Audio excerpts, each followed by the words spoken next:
Hello student, good morning. आज हम अध्ययन करेंगे डाइजेस्टिव ग्लैंड्स के बारे में। जैसे फर्स्ट वीडियो में मैंने आप लोगों को बताया था कि ह्यूमन का डाइजेस्टिव सिस्टम जो है वो दो भागों का बना होता है। पहला तो एक था एलिमेंट्री कैनाल और दूसरा हमने आपको बताया था डाइजेस्टिव ग्लैंड्स यानी पाचक ग्रंथियां। तो एलिमेंट्री कैनाल के बारे में फर्स्ट वीडियो हमने आप लोगों को बता दिया था। अब आज जो है हम आपको डाइजेस्टिव ग्लैंड्स के बारे में बताएंगे, यानी कि पाचक ग्रंथियों के बारे में आज मैं आप लोगों को बताऊंगा। पाचक ग्रंथियां,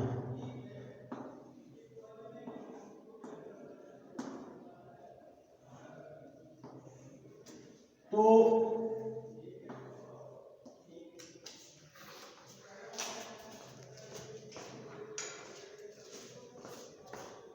हमारी बॉडी में तीन पाचक ग्रंथियां पाई जाती हैं।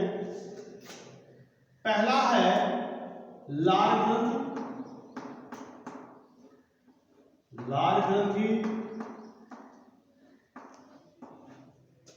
दूसरा है यकृत और तीसरा है अग्नाशय।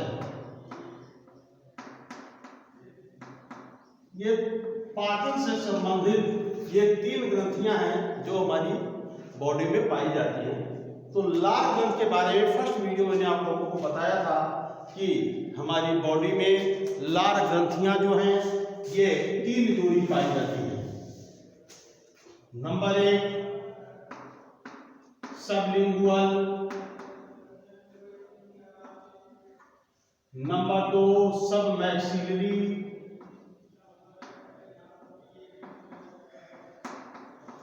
नंबर 2 सबमैक्सिलरी और नंबर 3 था पेरोटिड।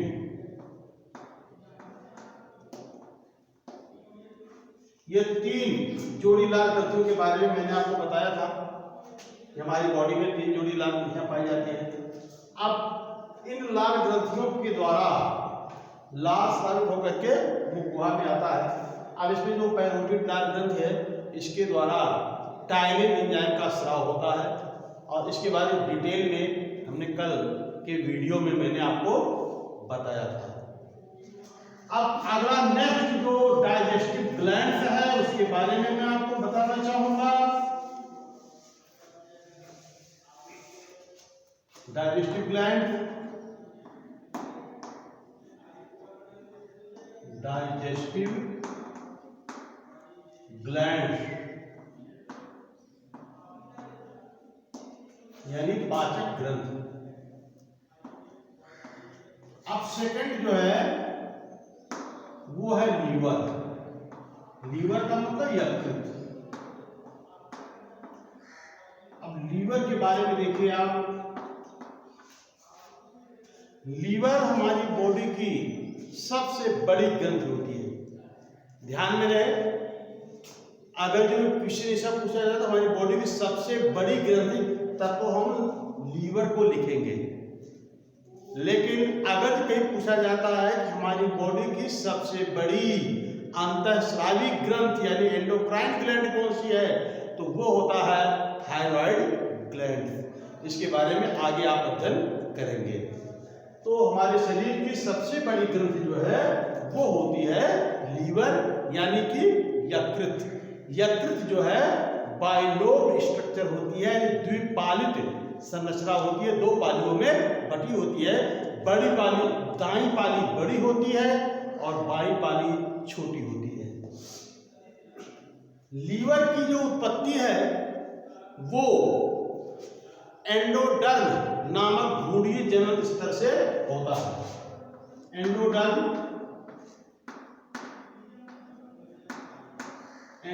नामक भ्रूणीय जनन स्तर से होता है। तो एंडोडर्म है क्या, थोड़ा सा संक्षिप्त में हम आपको बता देना चाहेंगे। जब हमारी बॉडी का यानी कि हमारी बॉडी का निर्माण शुरू होता है, यानी निषेचन क्रिया फर्टिलाइजेशन के बाद जाइगोट बनता है। जाइगोट में विभाजन होता है, विभाजन के फलस्वरूप मॉरुला, ब्लास्टुला, गैस्ट्रुला अवस्थाएं आती हैं। फिर उसमें 3 जन्म स्तरों का निर्माण होता है। 3 जन्म स्तर बनते हैं। सबसे बाहरी वाले जो जन्म स्तर है उसको कहते हैं एक्टोडर्म। एक्टोडर्म। ये बीच वाली को कहते हैं मीसोडर्म, और सबसे अंदर वाली जो लेयर होती है इसको कहते हैं एंडोडर्म।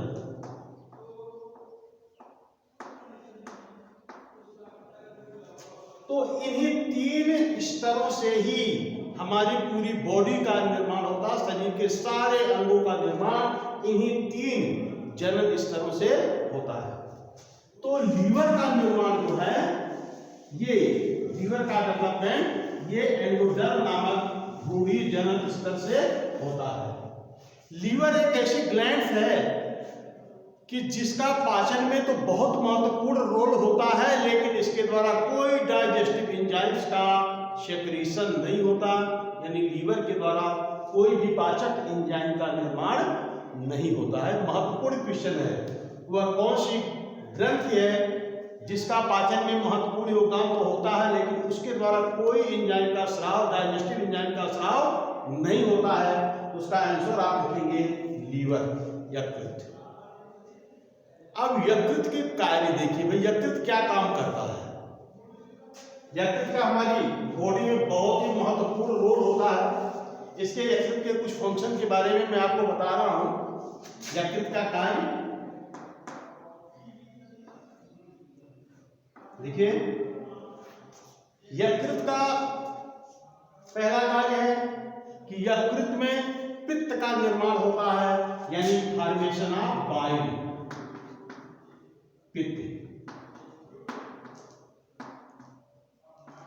पित्त का निर्माण होता है। पित्त क्या है? पित्त जो है यह एक क्षारीय तरल पदार्थ होता है जो कि वसा के पाचन में सहायक होता है। पित्त में बिलिरुबिन, बिलिबर्डिन नामक वर्णक पाए जाते हैं। ये क्वेश्चन पूछा जाता है कि पित्त में पाए जाने वाले 2 वर्णकों के नाम बताइए, तो आप लिखेंगे बिलिरुबिन और बिलिबर्डिन।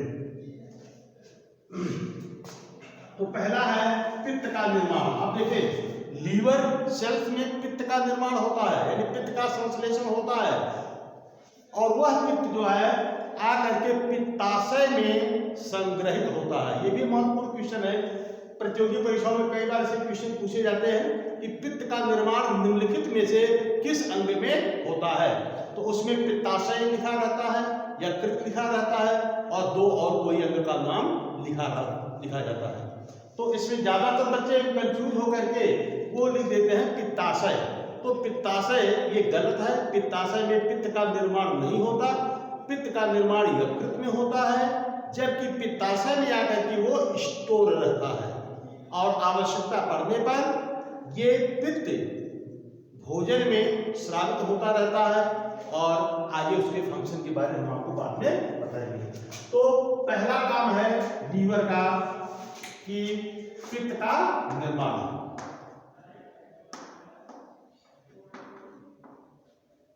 पित्त रस का निर्माण।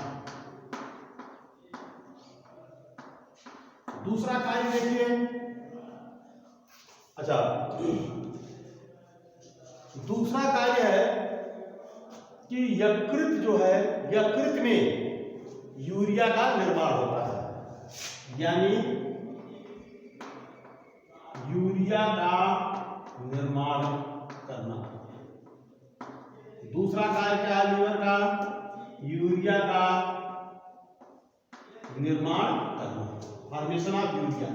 अब देखिए, यूरिया मनुष्य जो है, अगर हम उत्सर्जन की दृष्टिकोण से देखते हैं, उत्सर्जी पदार्थ के प्रकृति के आधार पर मनुष्य जो है यूरियोटेलिक जंतु है। यूरियोटेलिक का मतलब होता है वे जंतु जिसमें प्रमुख उत्सर्जी पदार्थ यूरिया होता है। तो यूरिया बनता कैसे है? प्रोटीन उपापचय के फलस्वरूप, यानी हमारी बॉडी में प्रोटीन का जो उपापचय होता है, प्रोटीन का पाचन होता है, फिर इसका मेटाबॉलिज्म होता है, तो प्रोटीन उपापचय के फलस्वरूप अमोनिया का निर्माण होता है। प्रोटीन से अमोनिया बनता है। प्रोटीन के उपापचय के फलस्वरूप अमोनिया का निर्माण होता है। अब ये अमोनिया जो है ये अपेक्षाकृत ज्यादा हानिकारक होता है, ज्यादा हार्मफुल होता है। इसलिए ये हमारी बॉडी में ज्यादा समय तक अगर रहता है तो हमारी बॉडी के लिए बहुत ज्यादा हार्मफुल हो सकता है। इसलिए यह अमोनिया ये आता है लीवर में, यानी कि आप इसको क्या कहते हैं, ये अमोनिया ये आता है यकृत में, और यकृत की कोशिकाएं इसको जो है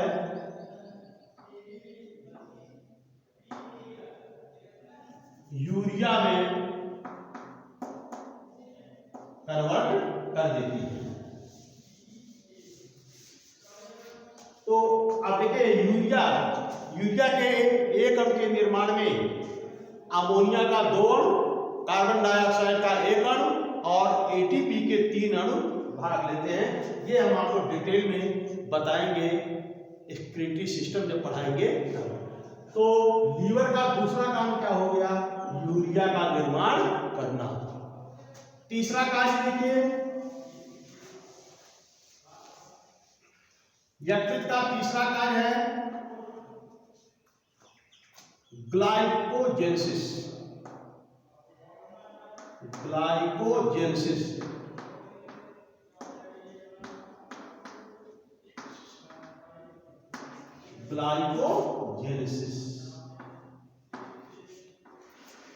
ग्लाइकोजेनेसिस का मतलब क्या होता है?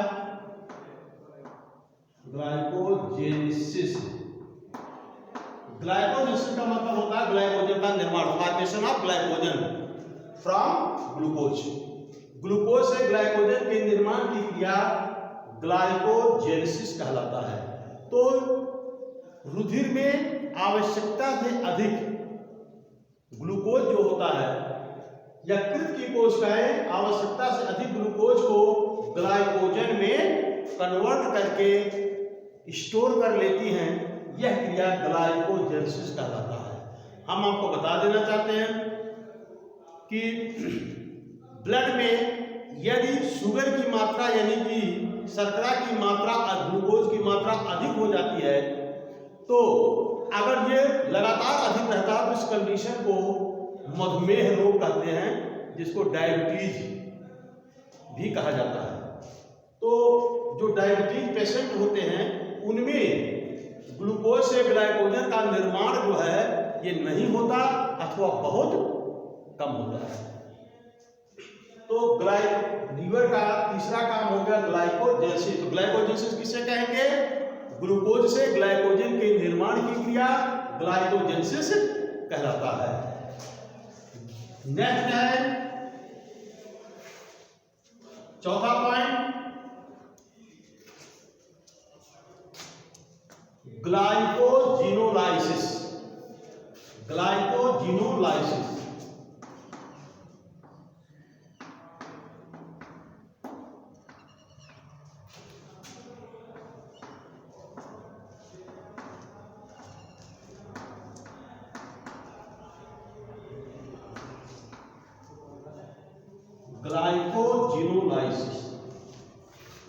लाइसिस का मतलब होता है विघटन, टूटना, यानी ग्लाइकोजन का लाइसिस, यानी ग्लाइकोजन का ग्लूकोज में परिवर्तित होने की क्रिया ग्लाइकोजिनोलाइसिस कहलाता है।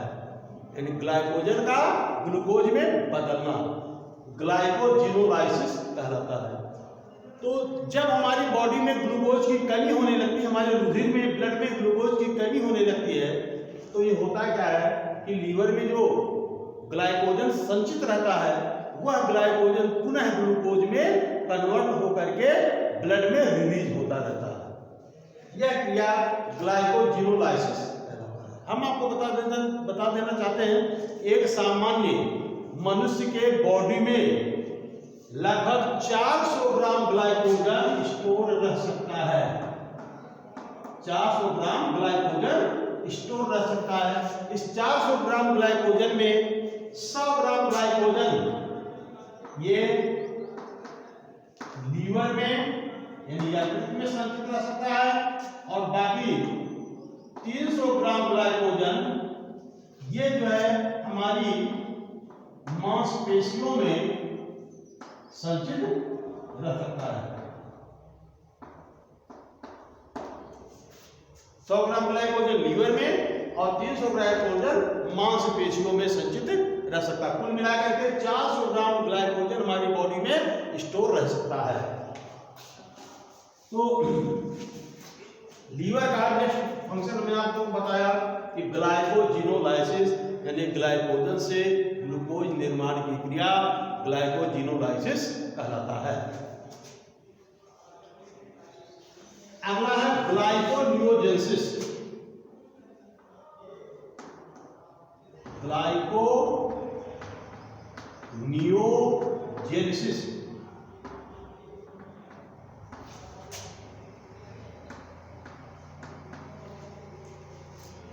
ग्लाइकोनियोजेनेसिस देखिए, ग्लाइकोनियोजेनेसिस किसे कहते हैं?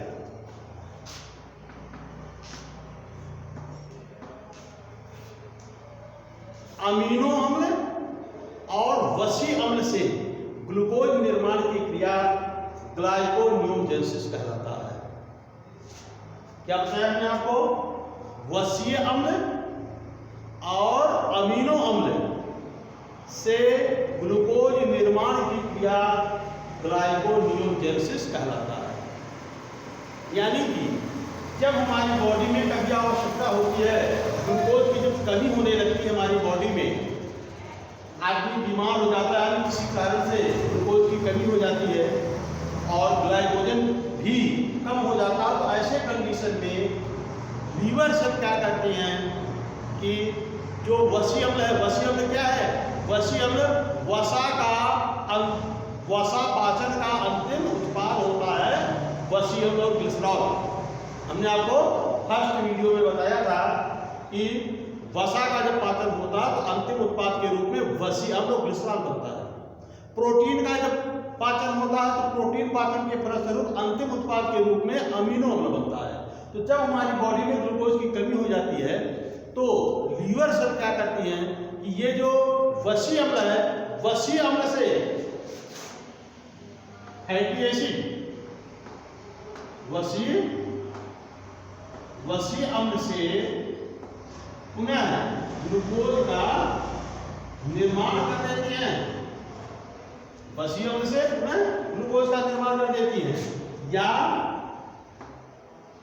अमीनो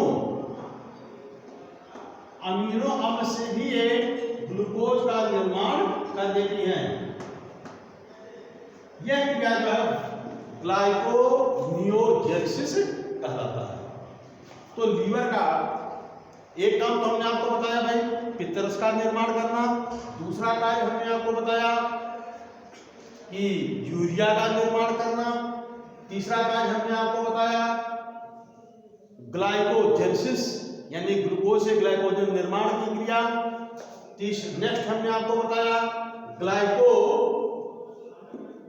ग्लाइकोजिनोलाइसिस यानी ग्लाइकोजन से ग्लूकोज निर्माण की क्रिया।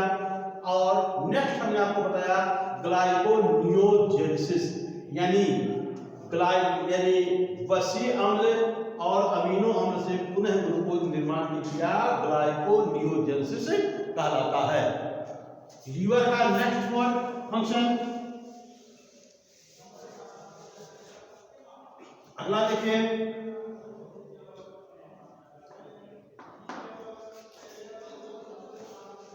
यकृत में कुप्फर कोशिकाएं पाई जाती हैं।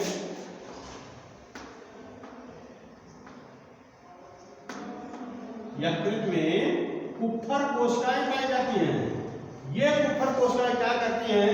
जीवाणुओं का और मृत आरबीसी का विघटन करने का कार्य करती है। लीवर में उपस्थित कुकर कोशिकाएं मृत आरबीसी का व जीवाणुओं का विघटन का कार्य करती है। नेक्स्ट फंक्शन क्या है इसका? भ्रूणावस्था में ब्लड का निर्माण करना। यकृत की कोशिकाएं जो है भ्रूणावस्था मतलब जब मनुष्य अपनी मां के गर्भ में रहता है, भ्रूणी अवस्था में रहता है, उस समय ब्लड का निर्माण जो है वो लीवर सेल में होता है। लीवर ब्लड का निर्माण करता है। तो ये हमने आपको कुछ महत्वपूर्ण कार्य हमने आपको बताए लीवर के बारे में। तो पहला डाइजेस्टिव ग्लैंड में पहला हो गया था लाल ग्रंथि, दूसरा हो गया लीवर और तीसरा हम आपको बता रहे हैं पैंक्रियाज।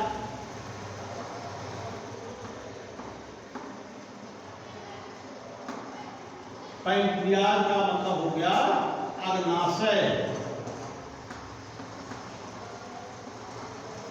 अग्नाशय अब देखिए, अब अग्नाशय ये जो है ग्रहणी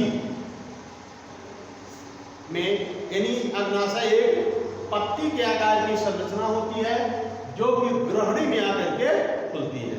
ग्रहणी का मतलब आप समझिए, जैसे अगर जो हम मनुष्य के आहार नाम का चित्र हम बनाते हैं तो ये देखिए, ये वाला भाग जो है ये यू आकार की बन नहीं, ये इसको ग्रहणी का छोटी आंत का एक भाग होता है ग्रहणी। तो इसी यानी डुओडेनम ग्रहणी। अब इसी ग्रहणी में इसी आकार की पत्ती नुमा ऐसी रचना पाई जाती है। इसी को कहते हैं अग्नाशय यानी पैंक्रियाज। तो अब अग्नाशय क्या है? अग्नाशय यह एक मिश्रित ग्रंथि होता है। ग्रंथियों को 3 भागों में बांटा गया है। आप आगे अध्ययन करेंगे कि जो ग्लैंड्स हैं ग्रंथि, इनको जो है 3 भागों में बांटा गया है। एक होता है एक्सोक्राइन ग्लैंड यानी बाह्य स्रावी ग्रंथि, दूसरा है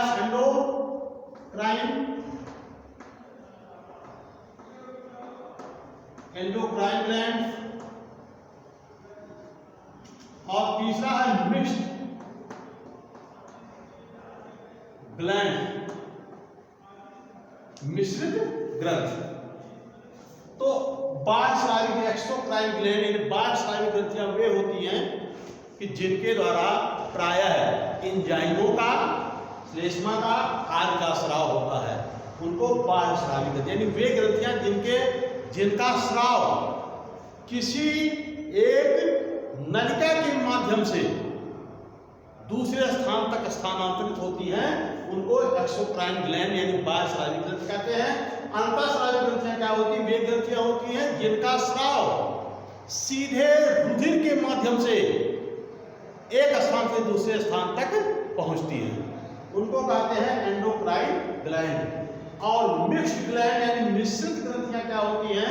वे ग्रंथियां होती हैं जो अंतःस्रावी और बाह्यस्रावी दोनों प्रकार से कार्य करती है। अब ये चीज ध्यान रखना, जो एंडोक्राइन ग्लैंड होती हैं इनके स्राव को हार्मोन कहा जाता है। एंडोक्राइन ग्लैंड के स्राव को हार्मोन कहते हैं। बाह्यस्रावी ग्रंथियों के स्राव को प्रायः एंजाइम्स कह दिया जाता है। तो मिक्स्ड ग्लैंड यानी कि मिश्रित ग्रंथियां क्या हो गई? वे ग्रंथियां जिनका स्राव जिनके द्वारा एंजाइम और हार्मोन दोनों का स्राव होता है, उनको हम कह देते हैं मिश्रित ग्रंथि। तो पैंक्रियाज जो है अग्नाशय, यह एक मिश्रित ग्रंथि होता है। अब ये इसका जो कार्टेक्स भाग है वो कार्टेक्स मतलब इसका जो बाहरी भाग है वह एक्सोक्राइन होता है, बाह्यस्रावी होता है, और जो इसका मेडुला वाला भाग होता है वो अंतःस्रावी कार्य करता है। यानी अग्नाशय के द्वारा जो है जो एंजाइम स्रावित होते हैं उनमें trypsin, chymotrypsin, lipase, amylase, carboxypeptidase, elastase आदि एंजाइम स्रावित होते हैं पैंक्रियाज के द्वारा। इसके बारे में आगे हम आपको और बताएंगे। अभी जब हम आपको छोटी आंत के पाचन के बारे में बताएंगे तो आगे हम आपको बताएंगे इसके बारे में कि इसके द्वारा कौन कौन से एंजाइम्स स्रावित होते हैं। और अंतःस्रावी ग्रंथि के रूप में किस प्रकार कार्य करता है, तो अग्नाशय के द्वारा 3 विशेष प्रकार के हार्मोन स्रावित होते हैं। एक पहला जो है वो है इंसुलिन, दूसरा है ग्लूकागॉन, तीसरा सोमैटोस्टेटिन। 3 प्रकार के हार्मोन स्रावित होते हैं। अब अग्नाशय ग्रंथि के मेडुला भाग में ये लैंगरहैंस द्वीप कोशिकाओं का समूह पाया जाता है, विशिष्ट कोशिकाओं का समूह पाया जाता है जिसे लैंगरहैंस द्वीप कोशिका कहते हैं। क्या हमने बताया आपको, अग्नाशय ग्रंथि के मेडुला भाग में विशिष्ट अंतःस्रावी कोशिकाओं का समूह पाया जाता है जिसे लैंगरहैंस द्वीपिका कहते हैं। लैंगरहैंस द्वीपिका, आइसलैंड ऑफ लैंगरहैंस। अब लैंगरहैंस द्वीपिका में 3 प्रकार की कोशिकाएं पाई जाती हैं, अल्फा, बीटा और गामा या डेल्टा। देखिए, तो लैंगरहैंस द्वीपिका जो होती है उसमें अल्फा कोशिकाओं के द्वारा जो है ग्लूकागॉन हार्मोन स्रावित होता है। ग्लूकागॉन हार्मोन स्रावित होता है। बीटा कोशिका द्वारा इंसुलिन हार्मोन स्रावित होता है और गामा कोशिका यानी डेल्टा कोशिकाओं के द्वारा सोमैटोस्टेटिन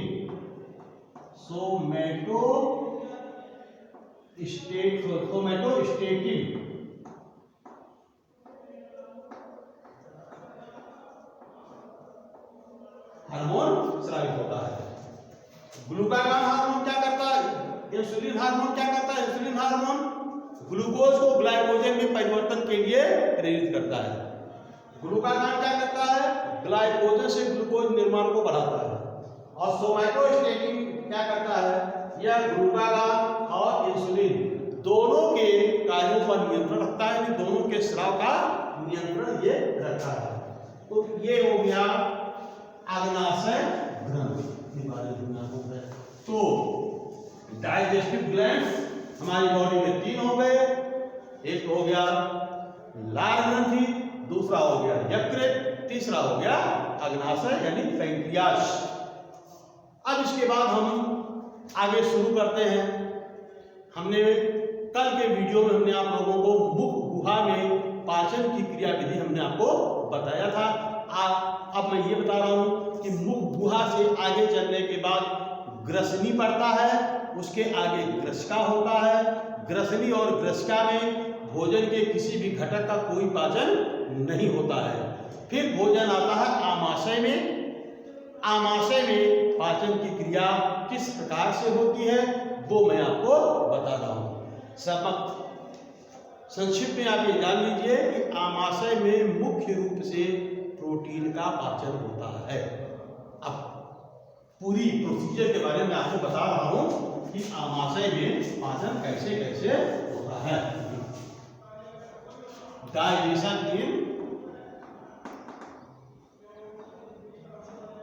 डाइजेशन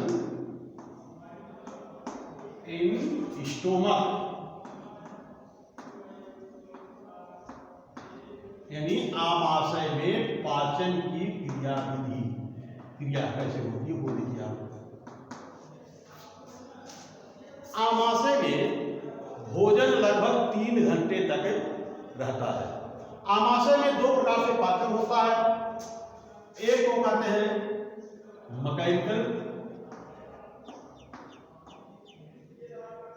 मैकेनिकल डाइजेशन,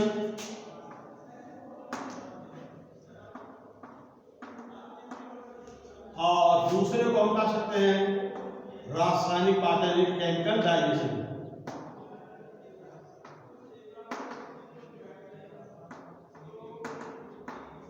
इसको कहेंगे हम यांत्रिक पाचन हिंदी में, यांत्रिक पाचन, और इसको हम कह सकते हैं, कहेंगे रासायनिक पाचन। तो आमाशय में दो प्रकार से पाचन की क्रिया संपन्न होती है, यांत्रिक पाचन और रासायनिक पाचन। तो सबसे पहले हम आपको बताएंगे यांत्रिक पाचन के बारे में, कि आमाशय में यांत्रिक पाचन किस प्रकार से होता है, यानी आमाशय में यांत्रिक पाचन।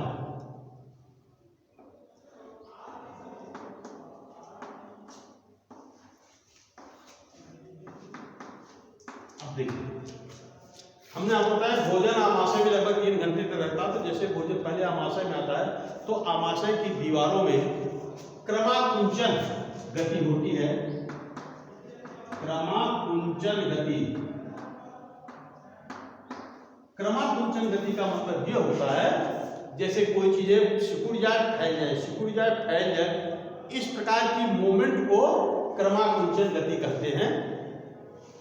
तो आमाशय में क्रमाकुंचन गति होती है। इस क्रमाकुंचन गति के फलस्वरूप जो भोजन आया, गुहा से जो भोजन आया हुआ था वो छोटे छोटे टुकड़ों में टूट जाता है, और इस छोटे छोटे टुकड़ों को कहते हैं काइम। काइम किसे कहेंगे भाई? आमाशय में यांत्रिक पाचन के फलस्वरूप भोजन छोटे छोटे टुकड़ों में टूटकर लेई के समान हो जाता है। लेई, लेई क्या है? जैसे ये गूंद होता है ना, कोई चीज चिपकाने वगैरह, चिपकाने के लिए, तो लेई के समान रचना बन जाती है, उसी को कहते हैं काइम। वापस देख लीजिए, काइम किसे कहेंगे? आमाशय में यांत्रिक पाचन के फलस्वरूप भोजन छोटे छोटे टुकड़ों में टूटकर लेई के समान हो जाता है, इस संरचना को काइम कहते हैं। यह हो गया आमाशय में यांत्रिक पाचन। दूसरा है रासायनिक पाचन। रासायनिक पाचन, आमाशय में रासायनिक पाचन के बारे में देखिए।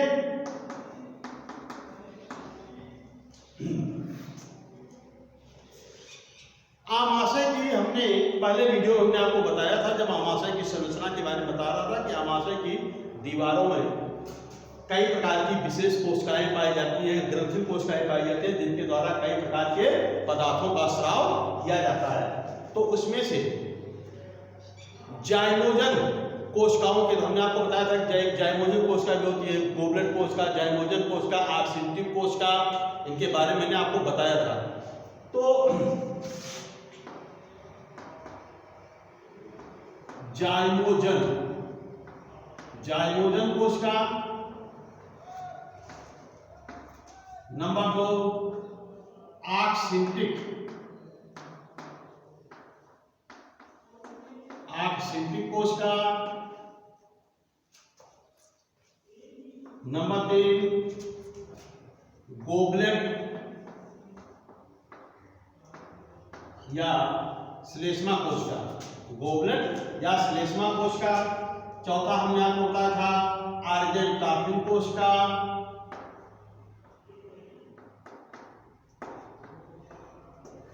ये कई प्रकार की कोशिकाएं आमाशय में पाई जाती हैं। तो जाइमोजन कोशिकाओं के द्वारा जो है निष्क्रिय रूप में पेप्सिनोजन एंजाइम का स्राव होता है, पेप्सिनोजन एंजाइम का स्राव होता है। आक्सेंटिक कोशिका, जिसको कि चीफ कोशिका भी कहते हैं, मुख्य कोशिका भी कहते हैं, पैराइटल कोशिका भी कहते हैं। आक्सेंटिक कोशिकाओं के द्वारा हाइड्रोक्लोरिक अम्ल का सेक्रीशन होता है। महत्वपूर्ण पॉइंट है, आक्सेंटिक कोशिकाओं द्वारा हाइड्रोक्लोरिक अम्ल का स्राव होता है।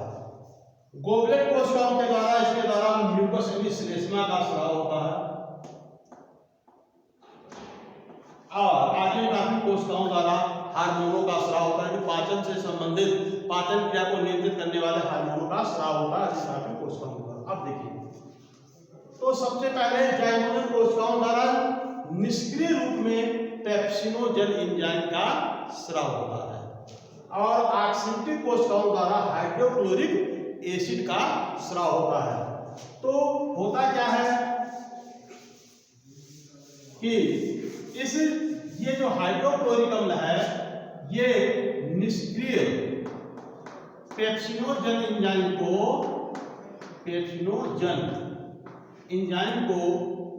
ये जो है सक्रिय पेप्सिन में बदल देता है। यहां पर क्या हो जाएगा, HCl हाइड्रोक्लोरिक अम्ल। तो हाइड्रोक्लोरिक अम्ल जो है ये निष्क्रिय पेप्सिनोजन को सक्रिय पेप्सिन में बदल देता है। फिर पेप्सिन क्या करता है, पेप्सिन जो है ये प्रोटीन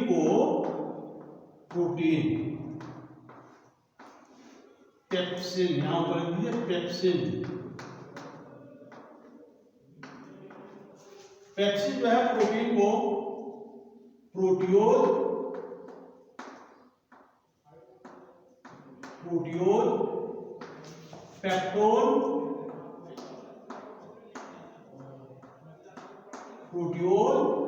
पेप्टोन प्लस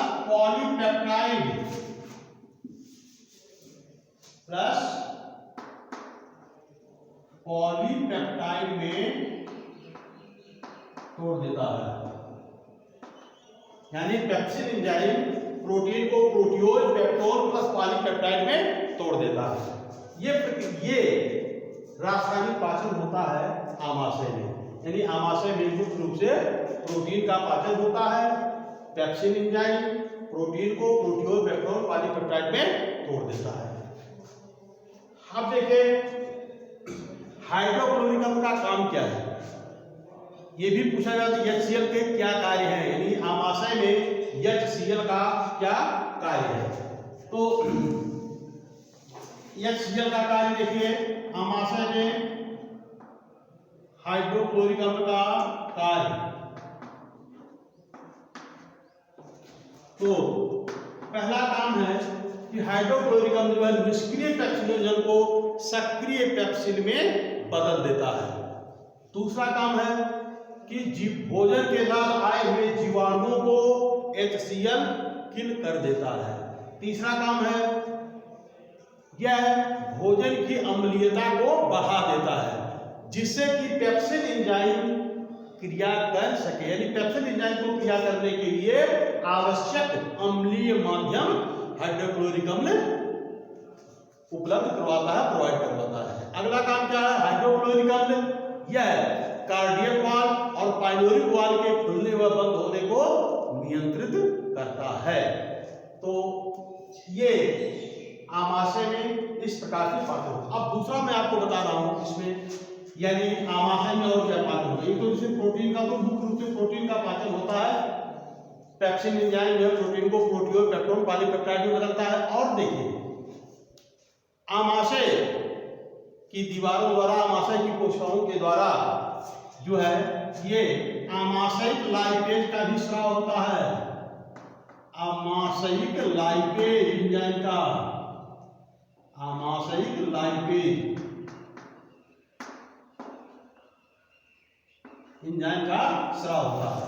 यह आमाशयिक लाइपेज ये काम क्या करता है, ये आमाशयिक लाइपेज जो है ये मक्खन में उपस्थित वसा का पाचन करता है। यानी मक्खन में उपस्थित ट्राइब्यूटेराइन का पाचन करता है। किसका? ट्राइब्यूटेराइन का पाचन करता है। यानी मक्खन में उपस्थित ट्राइब्यूटेराइन का पाचन करके ये उसको वसी अम्ल में बदल देता है। ये काम करता है आमाशयिक लाइपेज। हालांकि बहुत वीक होता है, इसमें ये अपाइशीकृत वसा पर ये कार्य करता है। तो इस प्रकार से आज हमने आपको बताया कि डाइजेस्टिव ग्लैंड कौन कौन से हैं, उनका क्या रोल है, और आमाशय में पाचन किस प्रकार से होता है, कौन एंजाइम स्रावित होता है, कौन से पदार्थ स्रावित होते हैं आमाशय में, और वो किस प्रकार से पाचन की क्रिया को अंजाम देते हैं। अब इसके बाद छोटी आंत में पाचन के बारे में नेक्स्ट वीडियो में हम आप लोगों को वापस बताएंगे। Thank you.